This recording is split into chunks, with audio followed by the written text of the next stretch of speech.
All right, here we go. Taking a quick look at the. Actually, before we get to that, just for clarification's sake, the casually apathetic takers will be starting down south and front mission up north. As the blue side. Yeah, and look, yeah, they did change their tank lineup this time. It is, they did go with a much. Thank God, actually, because a lot safer. If they went with that same 5 or that 7 light tank setup, then I really would have had huge doubts coming into the set. And so very typical from both teams. We've got the front mission obviously going for that eastern trench area with all of their tanks, as a matter of fact. So they're going to monopolize that eastern trench, whereas their opponents here, the casually apathetic tankers, have gone to the western front. They did leave like 1 or 2 tanks to the eastern trench, just in case there's an early push. And I think they're just going to keep that spread defensively. Yeah, quite defensive spread. I don't know if Cat are actually going for a western push or if they're just gonna camp over here. Yeah. I think they're just gonna squat it, and honestly, I don't think that's gonna work out for them because you know, front mission. If I had to just make my money on anything, front mission probably knows how to get them out of the home. Yeah, definitely. I mean, if they don't budge at all. I mean, if they don't budge at all, within like 3 minutes, front mission is gonna be surrounding them little by little. Yeah. And, more likely than not, at this little game, they'd probably lose. Yeah, definitely. So, I mean, front mission definitely do have slightly more firepower just due to that Pershing. However, they can be outmaneuvered. I mean, definitely so. It's a much fairer fight than it was a set ago. Yeah, I mean, it's just gonna come down to, you know, early engagements and how the strategies are executed here. This time around, though, casually apathetic tankers really. I don't know. I think they should. What they're doing, they should definitely position somewhere else. Yeah, I mean, exactly. What are they doing? Who would go for that western road? For that western road, exactly. So I mean, I was wondering, what are they doing? Both the T-32s and the MiG-50s 100s are clustered in one position right now. If front mission were to decide to push all the way down to the southeast, they wouldn't even be bothered. Yeah. Right now. I mean, as a matter of fact, they don't even have to go down the trench. They could just stay on the edge of the trench, at the surface, pretty much on top, and still not get shot. Yeah. Exactly. And if they do get shot, all they got to do is just duck back into cover. But they could clearly progress south all the way to the Cat base without even being shot at this point. Yeah. No, definitely. So I really like. I really kind of not disagree, but I really have my doubts. I'm very skeptical. Yeah, skeptical of Cat right now, just due to the fact that, I mean, first of all, well, they are going for a push right now. You can't see their map, but they are in fact going for a western front push. Whereas, you know, front mission have completely monopolized that eastern trench area, and they have really spread out here. So, I mean, definitely more map control going in favor of front mission. However, if Cat can make it, I don't know, even if they make it to the railway, no way. Even if they make it that far, they still have to capture the base. They've committed every single tank out there, so they still have to capture the base, which is right there in the open. And obviously, because of the front mission spread, they still have like 1 or 2 tanks defending this, which is more than enough. Plus, even the tank line, 2 MX-50s, exactly, more than enough. More than enough to defend this. Even 1 MX-50, and just in case, a T-32 would be enough to delay the base long enough while they capture their own. Yeah. And honestly, I'm really not sure what the Cats are trying to accomplish here, because as soon as they come out of cover of those dunes out there, of those rocks, they're just gonna get mangled. And I mean, they spot one tank. Thumpa spotting out Panda Eye. But still, I mean, being in that crater gives such an overwhelming advantage to the front mission players.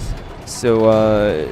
Yeah, they might have taken position, but it's really, I mean, unless they show me something that I haven't seen so far on steps, like I really don't see them like pulling this off. Yeah, honestly, because we've seen this strategy a couple times. Yeah, a couple times already, and every time a team goes for this, usually doesn't work out. Exactly. Even if you send a tank like all the way up to the northwestern mountain on top of it, like as a sniper, it's still not enough to. It's not even enough of an angle to take out tanks that are hugging the trench. Even from that kind of elevation, you still don't get the angle to shoot at them. So, yeah. And meanwhile, of course, they're gonna have to wonder about their own base. They did leave a T1, but this is only a puny T1, pretty much. They do have Thumpa though, which is Thumpa's up to the north though. He's all the way up north. Yeah. I mean, he's the one behind the railroad right now, so their base is only protected by a T1 that's not even hiding up the mountains down south, but who's hiding behind a rock in open sight in the plain field. Yeah. So the only thing he would take right now, front mission to do was to send like their one Pershing. Yeah. Sending them one Pershing would just guarantee a rather safe start of the base capture, and which would force the enemy tanks to. But I mean, right now they don't even have to do anything. All they gotta do is just defend from the crater. I mean, look at that. Like, look at that spread from front mission. They're everywhere, and they're right to do so because they don't need more than 2 tanks to defend this. Honestly, if I were front mission right now, I'll go for Send my Pershing. Send my Pershing. Yeah, and use the T1s for the base capture. And that's exactly what they're doing. I mean, like, I think that's what they're doing. Maybe not the Pershing, but at least they're sending a T1. I'm kind of hoping that the M26 is just next to that T1 as well. The base capture is starting. There you go. Capture started. And yes, it is not being contested right now. And look at that. I think it's actually a Thumpa. Probably going to be heading down there to the southern Yeah, exactly. edge. But that's why they got to send the Pershing. Yeah. At the same time, and then they could pull this off, actually. Yeah, but Son of not starting to take damage here. Oh, a T1 gets taken out, so the base capture was stopped. So yes. No, it wasn't stopped. Actually, it's just, isn't it? Yeah, no. Front mission took out a T1. Oh, okay. So sorry you know about that one T1 that was covering for the southern base. Yeah, I think Pershing took him out. yeah. No, actually, no. It's top. Yeah, it's top 14 that took him out. So okay, the base capture started again. Exactly, and I'm pretty sure there's at least one heavy tank or that M26 Pershing. Yeah, it's the M26. Yeah, Calliope with his M26 is actually covering the base capture. So even if they send, say, Thumpa to defend this, the Pershing is still going to have the upper hand on it. Yeah, definitely so. Yeah, and they're sending like they got to send back they're like all taking look at Dyer and Son of None exactly here, just getting 2v1 by Panda Eye. Exactly, because Panda Eye is just slapping them from the trench and another shot as well. Son of None some more. Which is why I'm like, I really don't see them pull this off. I mean, look at that. They're taking so much damage. There's so many different angles right now that and all they gotta do is shoot once and then just do some go 10 meters reverse to be on the cover. Not even 10 meters, like 2 meters. Exactly. So it really. I don't know. I mean, so both T1s have been taken down on the Cat side, and the front mission did lose one of their T1s of their own. But honestly, the sheer amount of damage that front mission has been able to deal onto Cat. And I think they're going to come out. Yeah. They actually realized they got the advantage, so now they're going to go for it. It should be quite easy. Exactly. Honestly. They even came out of their trench at this point. They're like, okay, let's just charge in because we're so much healthier than these guys, and not to mention we still have got that extra T1 just in case. Like, we need to start a capture. They show resistance, but honestly, they're trapped where they are too. Yep, they are trapped. Panda Eye leading the forces right now in that T32.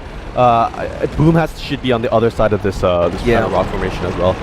So yeah, they are going to move in right now, and yeah, I mean, Cat just is going to sit here and wait for them to engage this. I mean, really, if they run, they're going to get shot. If they stay, they're going to get shot. So might as well just try. Might as well just wait. Yeah. But once again, they're too clustered.